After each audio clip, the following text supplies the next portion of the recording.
High, কেমন আছেন আপনারা সবাই? আশা করছি আপনারা সকলে খুবই ভালো আছেন। আজকে অনেক দিন পর ভিডিও শ্যুট করছি, তো আমি রান্নাঘরে চলে এসেছি। আমি সকালবেলায় কাচাকুচি করে চান টান করে ফ্রেশ হয়ে একদম আমি রান্নাঘরে চলে এসেছি। তো এই পাশে ভাত হচ্ছে আর এই পাশে আলু সেদ্ধ করতে দিয়েছি। আর এখন এগুলো আমি কেটে নিচ্ছি এখানে, আর নিচে বসে বটিতে কাটার সময় নেই, 8:30 বেজে গেছে, প্রচণ্ড দেরি হয়ে গেছে। 9:30 ভাত খাবে, আমাকে 1 ঘন্টার মধ্যে সয়াবিনের তরকারি, এই ঘি করলা ভাজা, ভাত রেডি করে দিতে হবে। চলুন আজকে ব্যস্ততম দিনে আপনাদের সাথে ভাগ করে নিই কী কী রান্নাবান্না কীভাবে করছি সেটা। আমার কাছে সেভাবে কন্টেন্ট থাকে না, আর সত্যি কথা বলতে গেলে আমি সেভাবে কমফোর্টেবল হই না ভিডিও বানাতে, তো লজ্জা লাগে। সময় দিন, আপনাদের সাথে সব কিছুই শেয়ার করবো আস্তে আস্তে। এখন শুধু রান্না করে আমি একাই থাকি, তো রান্নাবান্নাটাই আপনাদের সাথে শেয়ার করবো। ভালো থাকবেন, ভিডিওটা দেখতে থাকুন। আমার ভাত ফুটে গেছে, বিশাল গরম।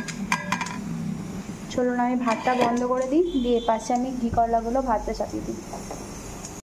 এপাশে আমি ঘি করলাগুলো সেদ্ধ করতে দিয়ে দিয়েছি। আমরা ন্যাচারালি তেলের ওপরই ভাজি, কিন্তু আজকে মনে হলো একটু সেদ্ধ করে ভেজে দেখি কেমন লাগে। আর প্রেসারে আমি আলুটা সেদ্ধ করে নিয়েছিলাম আলু মাখার জন্য, আর আলুর দম করার জন্য। তো ঘি করলাগুলো আমার সেদ্ধ হয়ে গেছে, এবার আমি একটু হালকা তেলে ভেজে নেব। আজকে প্রথমবার করছি এভাবে, কেমন লাগছে অবশ্যই আপনাদের জানাবো খেয়ে। আর এই পাশে আমি আলুর দম করে নিয়েছি, আর আলুগুলো সেদ্ধ করে রেখে দিয়েছি সয়াবিনের তরকারি করব বলে। চলুন আমার সয়াবিনের তরকারিটা চাপানো যাক।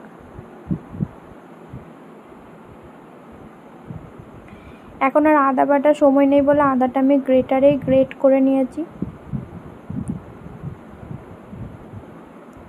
সয়াবিনের মশলাটা আমার অলমোস্ট কষানো হয়ে গেছে, চলুন আমি সয়াবিনের তরকারিটা করে নিই। তো আমার রান্নাও কমপ্লিট হয়ে গেছে। সয়াবিনের তরকারি আর ঘি করলা ভাজা আর আমড়ার আচার করেছিলাম 2 দিন আগে, ওটা আছে। তো চলুন এবার আমি গ্যাস পরিষ্কার করে বাসনগুলো মেজে নিই। আর আপনাদের ভিডিওটা কেমন লাগলো অবশ্যই জানাবেন। ধন্যবাদ, আজকের মতন আসি।